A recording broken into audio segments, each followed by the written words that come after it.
present by the tree. A Christmas present for Michelle from Kyle. I can't wait for Christmas morning. Here it comes. Hey.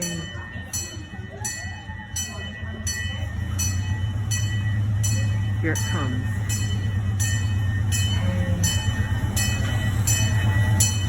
Here it comes. Oh, hi. Time to go. Time to go. Seats. Make sure you have all personal items with you, arms and legs side the coach at all times. Remain seated until we return. Engineer Chris up front, Mr. Dave's your brakeman, conductor back of the train.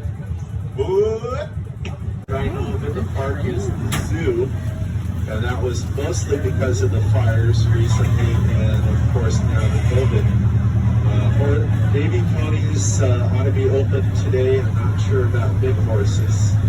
Bikes and boats should be open. There is fishing today. They recently restocked and people are getting some good record fish out of the lake as we speak. What? You can go fishing. They can, in the lake here, they just restocked it. That means they put fish in this lake. Yeah.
Tricycles and baseries, carts and bikes. There are hiking trails both sides of the park to the north and our side over here along the mesa and ridge, normally for horses, not bikes, but people and dogs. And I would highly advise getting up there at least once in your lifetime and take a beautiful view in of the upper valley here.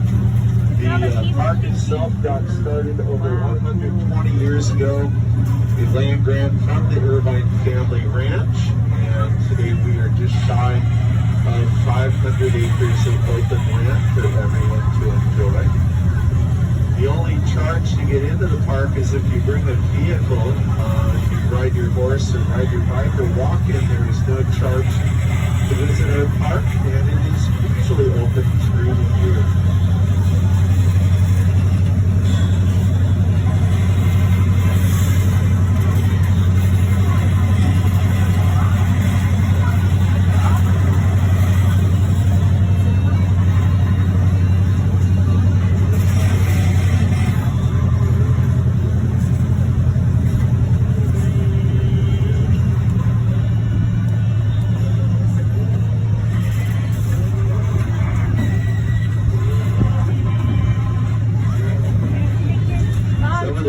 Oldest trees here as we cross into the upper forest is 1612, written about in many ship captains' logs that explored here as early as the 1500s and beyond. And there are also areas of trees that were brought in by settlers, pioneers, and visitors, both intentionally and accidentally.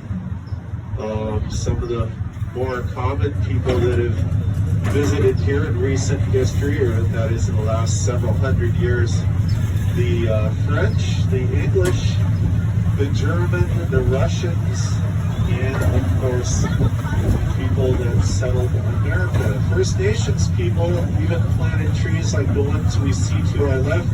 These are a special tree providing food in the winter called the Mexican blue oak. Off to the right are the coast live oak, mountain oak, scrub oak, poison oak, and then there are some weird trees brought up by the Irvine family from South America. You'll notice some berry trees here. These are the toyon, also known as California holly. It is the tree that Hollywood got its name from. Founder's statue on your left, James L. Irvine II, as he looked pre-California statehood dress, out hunting in the late 1800s, his two favorite dogs. Back in his day, we still had Tool Elk, Sun Wolf, and of course Grizzly Bear, all of which are going to be on today. The branch fell off. Into the magic hidden woods of Santa's village here. We passed the secret cabin right before Santa goes on his journey around the world. And then all of a sudden the cabin will be gone until next year. Never know where it's going to pop up.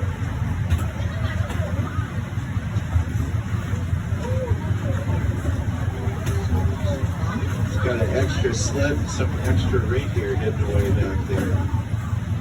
Some more of the holly trees. First Nations people refer to it as toyon. It was a medicine plant for stomach ailments. Making a tea from the bark and the leaves, they would sip small amounts of that until you felt better. You could roast the berries as food. We're going to see a lot of squirrels and rabbits out here today as our low pressure system changes, our weather getting a little bit more wintry today and tomorrow.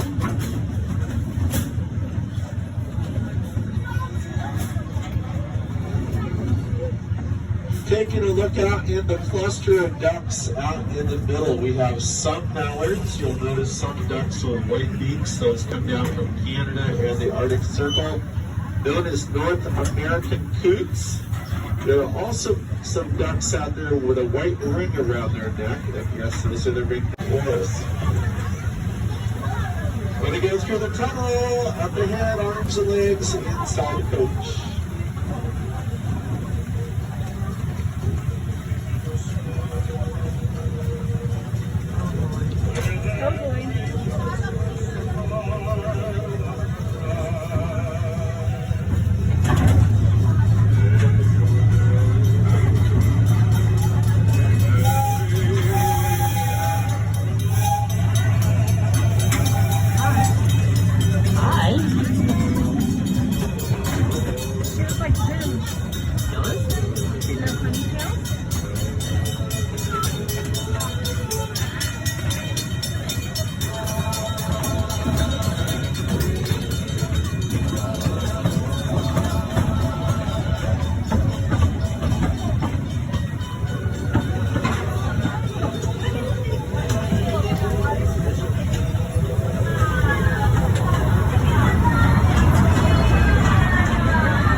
We're back to the station. Double check seats. Make sure you have all personal items, and little ones, make sure you have the big ones with you before you leave the train.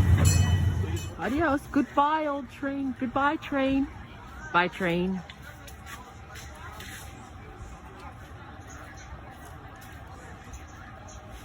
Look what I got in the mail. It's a Christmas present. I'm gonna put it under my tree. And I'm gonna wait. Oh, Ellie, don't touch it. Don't touch the present. That's for Auntie Colleen. I'm gonna open it on Christmas Day. I can't wait. Look, Kyle sent me a present. I'm gonna open it. Ellie, do you want to see what Kyle sent? Look. Oh, it's wrapped. It says, to Auntie Colleen from Kyle for her Christmas present gift. Oh, I'm so excited. Oh my goodness, it's taped so well. Can I have those scissors, Frank? But I have to be careful not to cut anything. Oh, what is it? What could it be? I see Barney. Look! Oh my goodness. Barney is no longer at Radio City Music Hall. Now he's in Universal Studios in Orlando. Oh, and it's two-sided. What a great story. Thank you, Kyle. This is awesome. I'm gonna open your present. A Christmas present for Michelle from Kyle. Okay, I'm gonna open it.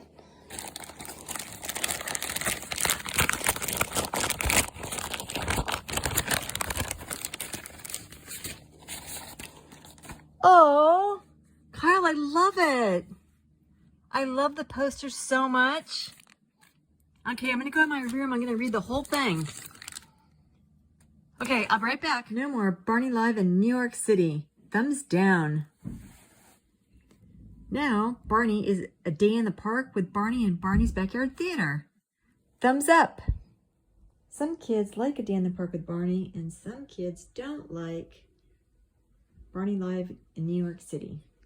Kids in New York City have tantrums and cry and stomp their feet and hit their heads, and they beg their moms to take them to a taxi and fly all the way to Orlando, Florida to go to Barney's Backyard Theater because Barney is not at New York City Radio Music Hall anymore.